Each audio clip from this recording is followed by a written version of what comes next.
Students. Accounts ಕಷ್ಟ ಅನ್ನೋರ್ಗೆ simple steps ಒಂದಿಗೆ ನಾನು ಶ್ವೇತಾ, ಸನ್ಶೈನ್ ಅಕಾಡೆಮಿಯಿಂದ.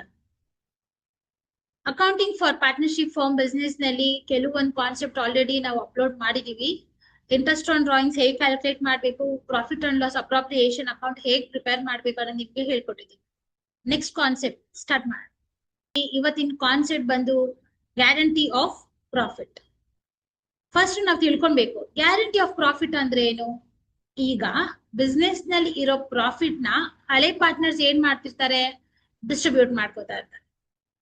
ಅವರೇ ಡಿಸೈಡ್ ಮಾಡ್ತಾರೆ ಹೊಸದಾಗಿ ಇನ್ನೊಬ್ಬ ಪಾರ್ಟ್ನರ್ ನ ತಗೊಳ್ಳೋಣ ಅಂತ ಹೇಳ್ಬಿಟ್ಟು. ಹೊಸ ಪಾರ್ಟ್ನರ್ ನ ತಗೊಂಡಿದ್ಮೇಲೆ ಅವನ್ಗೂ ಒಂದ್ ಶೇರ್ ಕೊಡ್ಬೇಕಲ್ವಾ. ಆ ಶೇರ್ ನ ಏನ್ ಮಾಡ್ತಾರೆ, 3 ಜನ ಹಳೆ ಪಾರ್ಟ್ನರ್ಸ್ ಗ್ಯಾರಂಟಿ ಕೊಡ್ತಾರೆ.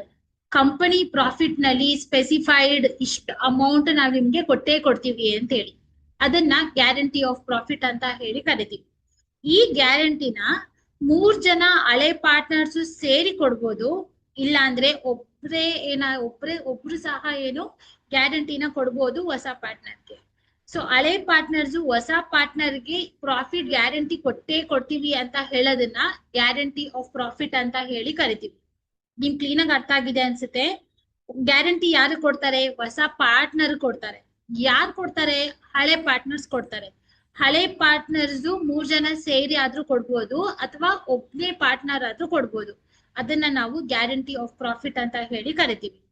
ಈಗ ಮೀನಿಂಗ್ ಅರ್ಥ ಆಗಿದೆ ಅನ್ಸುತ್ತೆ ನಿಮ್ಗೆ. ಗ್ಯಾರಂಟಿ ಆಫ್ ಪ್ರಾಫಿಟ್ ಅಂದ್ರೆ ಏನು ಅಂತ ಗೊತ್ತಾಗಿದೆ. ಹಳೆ ಪಾರ್ಟ್ನರ್ಸ್ಗೂ ಹೊಸ ಪಾರ್ಟ್ನರ್ಗೆ ಕೊಡುವಂತ ಗ್ಯಾರಂಟಿನ ನಾವು ಗ್ಯಾರಂಟಿ ಪ್ರಾಫಿಟ್ ಅಂತ ಹೇಳಿ ಕರಿತೀವಿ. ಈಗ ಫಾರ್ಮೆಟ್ ನ ತಿಳ್ಕೊಳ್ಳೋಣ ಪ್ರಾಬ್ಲಮ್ ಸ್ಟಾರ್ಟ್ ಮಾಡೋಕ್ ಮುಂಚೆ. ಇದ್ರಲ್ಲೂ ಸಹ ನಾವು ಗ್ಯಾರಂಟಿ ಆಫ್ ಪ್ರಾಫಿಟ್ ನಲ್ಲೂ ಸಹ ಹೆಡಿಂಗ್ ಬಂದು profit and loss appropriation account ಅಂತಾನೆ ಹೆಡಿಂಗ್ ಕೊಡ್ಬೇಕಾಗತ್ತೆ. ನಾವು ಇದು ಎಕ್ಸಾಕ್ಟ್ ಫಾರ್ಮೆಟ್. ಈ ಫಾರ್ಮೆಟ್ ಪ್ರಕಾರ ಜಸ್ಟ್ ಕ್ಯಾಲ್ಕುಲೇಷನ್ ಮಾಡಿ ನೀವು ಇಲ್ಲಿ ಹಾಕ್ಬೇಕಾಗತ್ತೆ.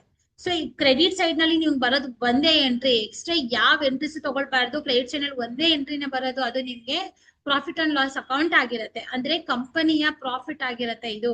ಆ ಪ್ರಾಫಿಟ್ ಅಮೌಂಟ್ ಮಾತ್ರನೇ ನಾವ್ ಇಲ್ಲಿ ತಗೊಂತೀವಿ. ಇಲ್ಲಿ ಏನ್ ಪ್ರಾಫಿಟ್ ಅಮೌಂಟ್ ಬಂದಿರತ್ತೆ, ಡೆಬಿಟ್ ಸೈಡ್ ನಲ್ಲಿ ನೀವು ನೋಡ್ತಾ ಇದ್ದೀರಾ, ನಮ್ಗೆ ಇಲ್ಲಿ 3 ಜನ ಪಾರ್ಟ್ನರ್ ಇದ್ದಾರೆ, ಎ, ಬಿ ಅಂಡ್ ಸಿ. ಇದ್ರೊಳಗಡೆ ಎ ಮತ್ತೆ ಬಿ ಬಂದು ಹಳೆ ಪಾರ್ಟ್ನರ್ಸ್. ಎ ಮತ್ತೆ ಬಿ ಬಂದು ಹಳೆ ಪಾರ್ಟ್ನರು, ಸಿ ಬಂದು ಹೊಸ ಪಾರ್ಟ್ನರ್ ಆಗಿರ್ತಾರೆ. ಎ ಮತ್ತೆ ಬಿ ಏನ್ ಮಾಡ್ತಾ ಇದಾರೆ, ಸಿ ಗೆ ಗ್ಯಾರಂಟಿ ಕೊಡ್ತಾ ಇದ್ದಾರೆ, ಇಷ್ಟು ಪ್ರಾಫಿಟ್ ನಾವು ಕೊಟ್ಟೇ ಕೊಡ್ತೀವಿ ನಿಮ್ಗೆ ಅಂತ ಹೇಳ್ಬಿಟ್ಟು. ಸೊ ಇದು ಕಾನ್ಸೆಪ್ಟ್ ಆಗಿರುತ್ತೆ ನಿಮ್ಗೆ ಡೆಬಿಟ್ ಸೈಡ್ ನಲ್ಲಿ. ಇಲ್ಲಿ ಏನ್ ಪ್ರಾಫಿಟ್ ಬಂದಿರತ್ತೆ, ಆ ಪ್ರಾಫಿಟ್ ನ ಎಸ್ ಕ್ಯಾಪಿಟಲ್ ಅಕೌಂಟ್ ಅಂತ ಬರ್ದಿದ್ದೀನಲ್ಲ, ಇಲ್ಲಿ ಕ್ಯಾಲ್ಕುಲೇಟ್ ಮಾಡಿ ಡಿವೈಡ್ ಮಾಡ್ಬೇಕು. ಬಿಸ್ ಕ್ಯಾಪಿಟಲ್ ಅಕೌಂಟ್ ಅಂತ ಬರ್ದಿದ್ದೀನಿ, ಇಲ್ಲಿ ಕ್ಯಾಲ್ಕುಲೇಟ್ ಮಾಡಿ ಅಮೌಂಟ್ ಹಾಕ್ಬೇಕು. ಸಿದು ಕ್ಯಾಲ್ಕುಲೇಟ್ ಮಾಡಿ ಹಾಕ್ಬೇಕಾಗತ್ತೆ. ಫಸ್ಟ್ ಇಲ್ಲಿ 2 ರೌಂಡ್ ಕ್ಯಾಲ್ಕುಲೇಷನ್ ಬರೋದು. ಫಸ್ಟ್ ರೌಂಡ್ ಅಲ್ಲಿ ಟೋಟಲ್ ಪ್ರಾಫಿಟ್ ಏನಿರುತ್ತೆ, ಆ ಪ್ರಾಫಿಟ್ ನ ತಗೊಂಡು ಎ, ಬಿ, ಸಿ 3 ಜನಕ್ಕೂ ಶೇರ್ ಮಾಡ್ಬೇಕು. ಇದು ಪಾಯಿಂಟ್ ನಂಬರ್ 1.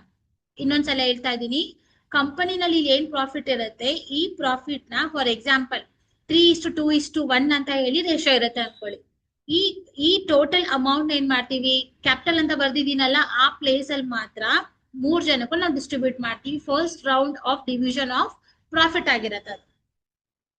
ಸೆಕೆಂಡ್ ರೌಂಡ್ ಏನಾಗುತ್ತೆ, ಸೆಕೆಂಡ್ ರೌಂಡ್ ಅಲ್ಲಿ ನಾವು ಪ್ರಾಮಿಸ್ ಮಾಡಿರ್ತೀವಿ, ಇಲ್ಲಿ ನಾವೇನ್ ಪ್ರಾಮಿಸ್ ಮಾಡಿರ್ತೀವಿ ಆ ಅಮೌಂಟ್ ಗಿಂತನೂ ಈ ಅಮೌಂಟ್ ಏನಾಗಿರುತ್ತೆ, ಕಮ್ಮಿ ಇರುತ್ತೆ. ಈ ಅಮೌಂಟ್ ಏನಾಗಿರುತ್ತೆ, ಕಮ್ಮಿ ಬಂದಿರುತ್ತೆ. ಆ ಡಿಫರೆನ್ಸ್ ಅಮೌಂಟ್ ನಾವು ಪ್ರಾಮಿಸ್ ಮಾಡಿರೋ ಅಮೌಂಟ್ ಮತ್ತೆ ಈ ಸೀಸ್ ಕ್ಯಾಪಿಟಲ್ ಅಂತ ಹೊಸ ಪಾರ್ಟ್ನರ್ದು, C is an new partner. ಇಲ್ಲಿ ಆ ಸಿ ಈ ಕ್ಯಾಪಿಟಲ್ 2 ಅಮೌಂಟ್ ನಾವೇನ್ ಮಾಡ್ಬೇಕು, ಮೈನಸ್ ಮಾಡ್ಬೇಕು. ಪ್ರಾಬ್ಲಮ್ ಮಾಡಿದಾಗ ನಿಮ್ಗೆ ಕ್ಲೀನ್ ಆಗಿ ಗೊತ್ತಾಗುತ್ತೆ. ನಿಮ್ಗೆ ಇಲ್ಲಿ ಗೊತ್ತಾಗ್ಬೇಕಾಗಿರೋದು ಏನು ಅಂದ್ರೆ, ಸಿ ಗೆ ನಾವ್ ಗ್ಯಾರಂಟಿ ಕೊಟ್ಟಿರೋ ಅಷ್ಟು ಪ್ರಾಫಿಟ್ ನ ಕೊಟ್ಟಿಲ್ಲ ಅಂತ ಅಂದಾಗ ಬ್ಯಾಲೆನ್ಸಿಂಗ್ ಅಮೌಂಟ್ ಏನ್ ಉಳ್ಕೊಳ್ಳುತ್ತೆ, ಅದನ್ನ ಇಲ್ಲಿ ಕೊಟ್ಟಿದೀನಿ ನೋಡಿ, ಲೆಸ್ ಶೇರ್ ಇನ್ ಡಿಫಿಷಿಯನ್ಸಿ ಅಂತ ಹೇಳಿ ಅದನ್ನ ನಾವು ಕ್ಯಾಲ್ಕುಲೇಟ್ ಮಾಡಿ, ಇವ್ರಿಬ್ಬರದು ಇಲ್ಲಿ ಕ್ಯಾಲ್ಕುಲೇಟ್ ಮಾಡಿರ್ತೀವಿ. ಅದ್ 2 ಅಮೌಂಟ್ ನ ಏನ್ ಮಾಡ್ಬೇಕು, ನಾವ್ ಇಲ್ಲಿ ತಗೊಂಡ್ ಬಂದು ಟೋಟಲ್ ಮಾಡಿದಾಗ ಈ 3 ಆಡ್ ಮಾಡ್ತೀವಿ.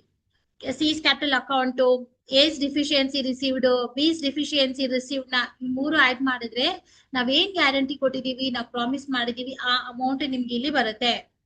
ಇಷ್ಟೇ ನಿಮ್ಗೆ ಕ್ಯಾಲ್ಕುಲೇಷನ್. ತುಂಬಾ ಈಸಿ. ಎಕ್ಸಾಮ್ಗೆ ಇದು 6 ಮಾರ್ಕ್ಸ್ ಕ್ವೆಶನ್ ಆಗಿರುತ್ತೆ. ತುಂಬಾ ಈಸಿ ಇದೆ. 6 ಮಾರ್ಕ್ಸ್ ಕಂಪಲ್ಸರಿ ಕ್ವೆಶನ್ ಆಗಿರುತ್ತೆ. ಪ್ರಿಪೇರ್ ಆಗಿ. ಫಾರ್ಮೆಟ್ ಏನು ಅಂತ ಅರ್ಥ ಆಗಿದೆ. ಈಗ ಒಂದೇ ಒಂದು ಪ್ರಾಬ್ಲಮ್ ಮಾಡೋಣ ಬನ್ನಿ. ಫಾರ್ಮೆಟ್ ಈಗ ನಿಮ್ಗೆ ಕ್ಲೀನ್ ಆಗಿ ಅರ್ಥ ಆಗಿದೆ. ಇವಾಗ ನಮ್ಗೆ ಇಲ್ಲಿ ಒಂದೇ ಒಂದು ಪ್ರಾಬ್ಲಮ್ ಮಾಡೋಣ. ಇವಾಗ ನಾವು ನಿಮ್ಗೆ ಕ್ಲೀನ್ ಆಗಿ ಅರ್ಥ ಆಗ್ಬೇಕಲ್ವಾ ಏನಿದೆ ಕಾನ್ಸೆಪ್ಟ್ ಅಂತ ಹೇಳ್ಬಿಟ್ಟು, ಹಾಗಾಗಿ ಒಂದ್ ಪ್ರಾಬ್ಲಮ್ ಮಾಡೋಣ. ಇಲ್ಲಿ ನೋಡಿ, Sachin and Rahul hold partners.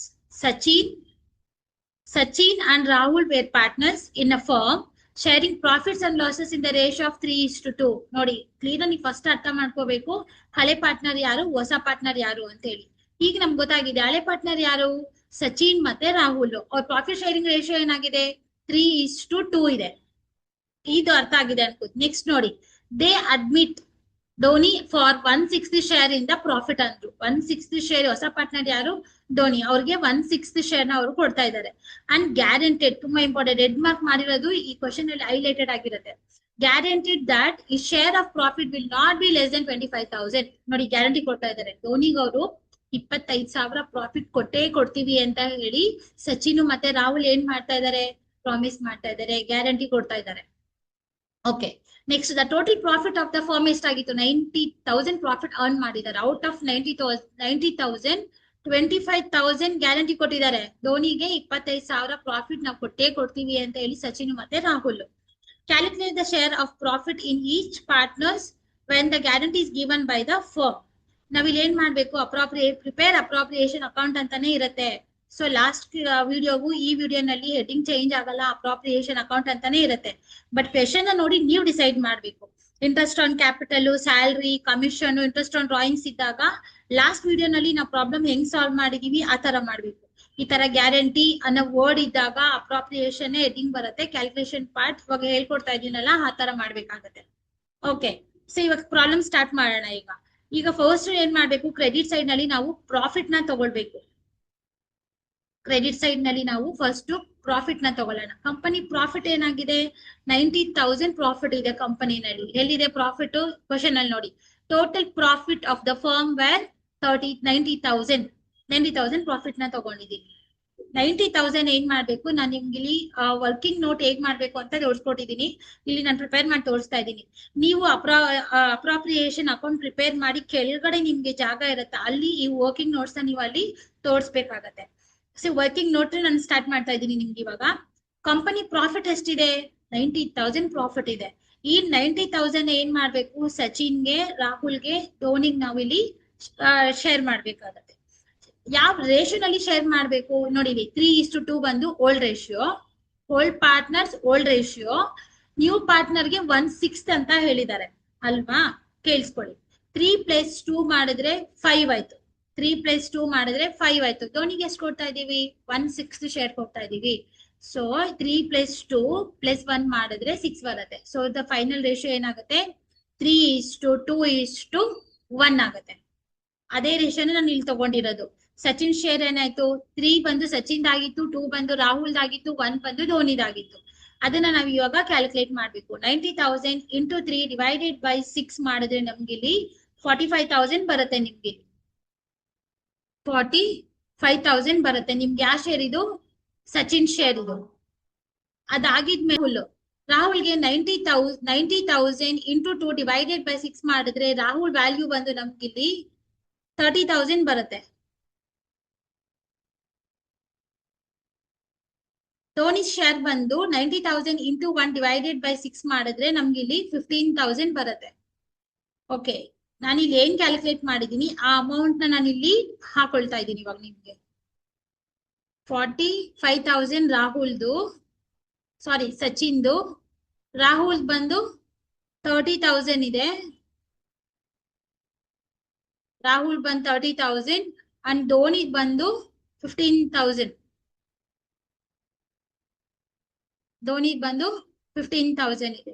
ನೀವ್ ಇವಾಗ ಇಲ್ಲಿ ಅಬ್ಸರ್ವ್ ಮಾಡ್ಬೋದು. ಇಲ್ಲಿ ಏನಂತ ಹೇಳಿದ್ರೆ ನಾವು ಎಷ್ಟು ಪ್ರಾಮಿಸ್ ಮಾಡಿದ್ವಿ, 25,000 ಪ್ರಾಫಿಟ್ ಗ್ಯಾರಂಟಿ ಕೊಟ್ಟಿದ್ವಿ ನಾವು. ಆದ್ರೆ ನಾವ್ ಇಲ್ಲಿ ಎಷ್ಟು ಕೊಟ್ಟಿದೀವಿ, 15,000 ಕೊಟ್ಟಿದೀವಿ. ಇನ್ನೊಂದ್ಸಲ ಹೇಳ್ತಾ ಇದೀವಿ, ಧೋನಿಗ್ ನಾವ್ ಇಲ್ಲಿ ಎಷ್ಟು ಕೊಟ್ಟಿದೀವಿ, 15,000 ಕೊಟ್ಟಿದೀವಿ. ಬಟ್ ಗ್ಯಾರಂಟಿ ಎಷ್ಟು ಕೊಟ್ಟಿದ್ವಿ, 25,000 ಗ್ಯಾರಂಟಿ ಕೊಟ್ಟಿದ್ವಿ. ಸೊ 25,000 ಅಲ್ಲಿ 15,000 ಮೈನಸ್ ಮಾಡಿದ್ರೆ ಎಷ್ಟು ಉಳ್ಕೊಂತು ನಮ್ಗೆ, 10,000 ಇನ್ನು ಕೊಡ್ಬೇಕು. ಆ 10,000 ನ ನೋಟ್ ನಂಬರ್ 2 ಅಂತ ತೋರಿಸಿದೀನಿ. ಇದು ಸೆಕೆಂಡ್ ರೌಂಡ್ ಆಫ್ ಡಿವಿಷನ್ ಆಗಿರುತ್ತೆ. Deficiency receive from old partners ಬಂದು 10,000 ನಾವ್ ಇಲ್ಲಿ ಮೈನಸ್ ಮಾಡಿದ್ವಿ. 25,000 ಮೈನಸ್ 15,000 ಮಾಡಿದ್ರೆ 10,000 ಬರುತ್ತೆ. ಆ 10,000 ನ ಇವ್ರಿಬ್ರು ತಾನೇ ಪ್ರಾಮಿಸ್ ಮಾಡಿರೋದು, ಸಚಿನ್ ಮತ್ತೆ ರಾಹುಲ್. ಈ ರೇಷಿಯೋನಲ್ಲಿ ಏನ್ ಮಾಡ್ಬೇಕಾಗತ್ತೆ, ನಾವು ಡಿವೈಡ್ ಮಾಡ್ಬೇಕಾಗತ್ತೆ. 10,000 ಇಂಟು 3 ಡಿವೈಡೆಡ್ ಬೈ 6 ಮಾಡಿದ್ರೆ ನಮ್ಗೆ ಇಲ್ಲಿ 6,000 ಬರುತ್ತೆ ಸಚಿನ್ದು. ರಾಹುಲ್ ಬಂದು ನಮ್ಗಿಲ್ಲಿ 4,000 ಬರುತ್ತೆ. ರಾಹುಲ್ ಬಂದು 4,000 ಬರುತ್ತೆ ನಮ್ಗೆ. ಆ ವ್ಯಾಲ್ಯೂನ ಏನ್ ಮಾಡ್ಬೇಕು ನಾವೀಗ, ಶೇರ್ ಇನ್ ಡಿಫಿಷಿಯನ್ಸಿ ಅಂತ ಹೇಳಿ ಸಚಿನ್ ಹತ್ರ ರಾಹುಲ್ ಹತ್ರ ಇಂದ ನಾವು ತಗೋಬೇಕು. ಸೊ ಸಚಿನ್ ಹತ್ರ ಎಷ್ಟು ತಗೊಂತಾ ಇದೀನಿ ನಾನು ಇವಾಗ, 6,000 ತಗೊಳ್ತಾ ಇದ್ದೀನಿ ಸಚಿನ್ ಹತ್ರ ಇಂದ. ಯಾಕಂದ್ರೆ ಅವರೇ ಪ್ರಾಮಿಸ್ ಮಾಡಿರೋದು, ಇಷ್ಟ ಅಮೌಂಟ್ ಅವ್ರು ಕೊಡ್ಲೇಬೇಕು ನಮ್ಗೆ ಇವಾಗ. ಸೊ 45,000 ಅಲ್ಲಿ ಈ 6,000 ನ ನೀವು ಮೈನಸ್ ಮಾಡಿದ್ರೆ ನಿಮ್ಗೆ ಇಲ್ಲಿ 39,000 ಬರುತ್ತೆ. ಮೈನಸ್ ಮಾಡಿ ಈಚೆ ತಗೋಬೇಕು ನೀವು ಇಲ್ಲಿ. 45,000 ಮೈನಸ್ 6 ಮಾಡಿದ್ರೆ 39,000. ಸೊ ರಾಹುಲ್ ಹತ್ರ ಎಷ್ಟು ತಗೊಂಡಿದೀವಿ, 4,000 ತಗೊಂಡಿದೀವಿ. 30,000 ಮೈನಸ್ 4,000 ಮಾಡ್ಕೋಬೇಕು. 30,000 ಮೈನಸ್ 4,000 ಮಾಡ್ಕೊಂಡ್ರೆ ನಮ್ಗೆ ಇಲ್ಲಿ 26,000 ನ ಹೊರಗಡೆ ತಗೊಂಡು 13 ಅಲ್ಲಿ 4,000 ಮೈನಸ್ ಮಾಡ್ತಾ ಇದೀನಿ.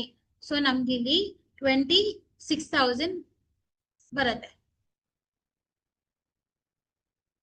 ನೋಡಿ. 45,000 ಮೈನಸ್ 6,000 39,000 ಬಂತು. 30,000 ಮೈನಸ್ 4,000 26,000 ಬಂತು. ಇವಾಗ ಧೋನಿ ನಾವು ಪ್ರಾಮಿಸ್ ಮಾಡಿದೀವಲ್ವಾ, ಏನೇನ್ ಡಿಫಿಷಿಯನ್ಸಿ ಅಮೌಂಟ್ ಇತ್ತು ಅದನ್ನ ರಿಸೀವ್ ಮಾಡ್ಕೊಳ್ತಾ ಇದೀವಿ. ಸಚಿನ್ ಹತ್ರ ಎಷ್ಟು ರಿಸೀವ್ ಮಾಡಿದ್ವಿ ನಾವು, 6,000 ರಿಸೀವ್ ಮಾಡಿದೀವಲ್ವಾ, ಆ 6,000 ನಾವ್ ಇವಾಗ ಇಲ್ಲಿ ತಗೋಬೇಕು. ಡಿಫಿಷಿಯನ್ಸಿ ರಿಸೀವ್ಡ್ ಫ್ರಮ್ ಸಚಿನ್ ಆಯ್ತು. ರಾಹುಲ್ ಹತ್ರ ಎಷ್ಟು ಕಲೆಕ್ಟ್ ಮಾಡಿದೀವಿ ನಾವಿಲ್ಲಿ, ರಾಹುಲ್ ಹತ್ರ ಡಿಫಿಷಿಯನ್ಸಿ ಬಂದು 4,000 ಕಲೆಕ್ಟ್ ಮಾಡಿದೀವಿ. 4,000 ಇಲ್ಲಿ ಹಾಕೋಬೇಕು.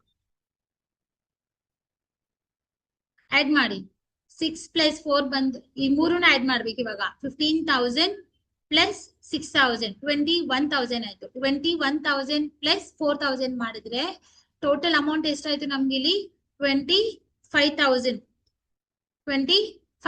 ಬಂತಲ್ವಾ. ನಾವ್ ಎಷ್ಟು ಗ್ಯಾರಂಟಿ ಕೊಟ್ಟಿದ್ವಿ ನಾವು ಧೋನಿಗೆ, ನಾವು 25,000 ನಾವು ಗ್ಯಾರಂಟಿ ಕೊಟ್ಟಿದ್ವಿ. ಕಂಪ್ಲೀಟ್ 25,000 ನಾವ್ ಇಲ್ಲಿ ಏನ್ ಮಾಡಿದೀವಿ, ಪೇ ಮಾಡಿದೀವಿ. ಗ್ಯಾರಂಟಿ ನಾವ್ ಏನ್ ಕೊಟ್ಟಿದ್ವಿ, ಸಚಿನ್ ಅಂಡ್ ರಾಹುಲ್ ಏನ್ ಗ್ಯಾರಂಟಿ ಕೊಟ್ಟಿದ್ರು, complete 25,000 has been paid to and Dhoni. ಈ ರೀತಿ ಏನ್ ಮಾಡ್ಬೇಕು, ಫುಲ್ ಇದನ್ನ ಆಡ್ ಮಾಡ್ಕೊಳ್ಳಿ. ಇಲ್ಲಿರೋ 90,000 ನಾವ್ ಏನ್ ಮಾಡ್ಬೇಕು, ಇಲ್ಲಿ ತಗೊಳ್ಬೇಕು. ರೈಟ್ ಸೈಡ್ ನಲ್ಲಿ ನಮ್ಗೆ ಯಾವ್ದು ಎಕ್ಸ್ಟ್ರಾ ವ್ಯಾಲ್ಯೂಸ್ ಬರಲ್ಲ, ನಮ್ಗೆ ಇದು ಒಂದೇ ಬರೋದು 90,000. ಸೇಮ್ ವ್ಯಾಲ್ಯೂನ ನಾವ್ ಇಲ್ಲಿ ಏನ್ ಮಾಡ್ಬೇಕು, ಇಲ್ಲಿ ತಗೋಬೇಕು. 90,000 ಈ 90,000 ನಲ್ಲಿ ಇದಿಷ್ಟನ್ನ ಆಡ್ ಮಾಡಿ. ಝೀರೋಸ್ ಹಾಗೆ ತಗೊಳ್ತೀನಿ. 9 ಪ್ಲಸ್ 6 ಮಾಡಿದ್ರೆ 15, 15 ಪ್ಲಸ್ 5 ಮಾಡಿದ್ರೆ 20 ಆಯ್ತು. 0 ತಗೊಂಡು ಇಲ್ಲಿ 2 ತಗೊಳ್ತೀವಿ. 5, 6, 7, 8, 9 90,000 ಬಂತು. ಈ ರೀತಿ ಏನ್ ಮಾಡ್ಬೇಕು, ಗ್ಯಾರಂಟಿ ಆಫ್ ಪ್ರಾಫಿಟ್ ನ ನೀವು ಕ್ಯಾಲ್ಕುಲೇಟ್ ಮಾಡ್ಬೇಕಾಗುತ್ತೆ. ತುಂಬಾನೇ ಈಸಿ, 3 ಸ್ಟೆಪ್ ಇರೋದು. ಸ್ಟೆಪ್ ನಂಬರ್ 1 ಬಂದು ಪ್ರಾಫಿಟ್ ನ ಹಾಕೊಂತೀರಾ. ಸ್ಟೆಪ್ ನಂಬರ್ 2 ಬಂದು ಕಂಪ್ಲೀಟ್ ಪ್ರಾಫಿಟ್ ನ 3 ಜನಕ್ಕೂ ಡಿಸ್ಟ್ರಿಬ್ಯೂಟ್ ಮಾಡ್ತೀರಾ. 3 ಜನಕ್ಕೂ ಡಿಸ್ಟ್ರಿಬ್ಯೂಟ್ ಆಗಿದ್ಮೇಲೆ ನಾವು ಧೋನಿಗೆ ಎಷ್ಟು ಗ್ಯಾರಂಟಿ ಕೊಟ್ಟಿದ್ವಿ, ನಾವ್ ಎಷ್ಟು ಪೇ ಮಾಡಿದೀವಿ ಅನ್ನೋದನ್ನ ಚೆಕ್ ಮಾಡ್ಬೇಕು. ಬ್ಯಾಲೆನ್ಸಿಂಗ್ ಅಮೌಂಟ್ ನ ಏನ್ ಮಾಡ್ಬೇಕು, second round of share divide ಮಾಡ್ಬೇಕಾಗುತ್ತೆ. ಅದು ಥರ್ಡ್ ಸ್ಟೆಪ್ ಆಗಿರುತ್ತೆ. ಬ್ಯಾಲೆನ್ಸಿಂಗ್ ಅಮೌಂಟ್ ನ ಹಳೆ ಪಾರ್ಟ್ನರ್ಸ್ ಹತ್ರ ತಗೊಂಡು ಇಲ್ಲಿ ಮೈನಸ್ ಮಾಡ್ಕೋತೀವಿ.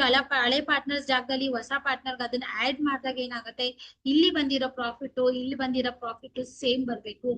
ಆಮೇಲೆ debit side total, credit side total same ಬಂದ್ರೆ ಮಾತ್ರ ನಿಮ್ ಪ್ರಾಬ್ಲಮ್ ಏನಾಗಿರುತ್ತೆ, ಕರೆಕ್ಟ್ ಆಗಿರುತ್ತೆ. ಸೊ ಗ್ಯಾರಂಟಿ ಆಫ್ ಪ್ರಾಫಿಟ್ ನಿಮ್ಗೆ ಅರ್ಥ ಆಗಿದೆ ಅನ್ಕೊಂತೀನಿ. ಇದ್ರ ರಿಲೇಟೆಡ್ ಏನೇ ಡೌಟ್ಸ್ ಇದ್ರು ನೀವು ಕಮೆಂಟ್ ಬಾಕ್ಸ್ ಅಲ್ಲಿ ಹಾಕ್ಬೋದು. ಇದ್ರ ರಿಲೇಟೆಡ್ ಒಂದಷ್ಟು ಕ್ವೆಶನ್ಸ್ ನಿಮ್ಗೆ ನಾನು ಡಿಸ್ಕ್ರಿಪ್ಷನ್ ಅಲ್ಲಿ ಹಾಕಿರ್ತೀನಿ. ಅದನ್ನ ಸಾಲ್ವ್ ಮಾಡಿ ಆನ್ಸರ್ಸ್ ನ ನನಗೆ ಕಳಿಸಿ, ಅದನ್ನ ಇವ್ಯಾಲ್ಯೂಯೇಟ್ ಮಾಡಿ ನಿಮ್ಮೆಲ್ಲ ಕ್ವೆಶನ್ಸ್ಗೂ ನಾನು ಇಲ್ಲಿ ರಿಪ್ಲೈ ಮಾಡ್ತೀನಿ. ಇವತ್ತಿನ ಕ್ಲಾಸ್ ಕ್ಲೀನ್ ಆಗಿ ಅರ್ಥ ಆಗಿದೆ ಅಂತ ಅನ್ಕೊಂಡು ಥ್ಯಾಂಕ್ ಯು ಸೋ ಮಚ್.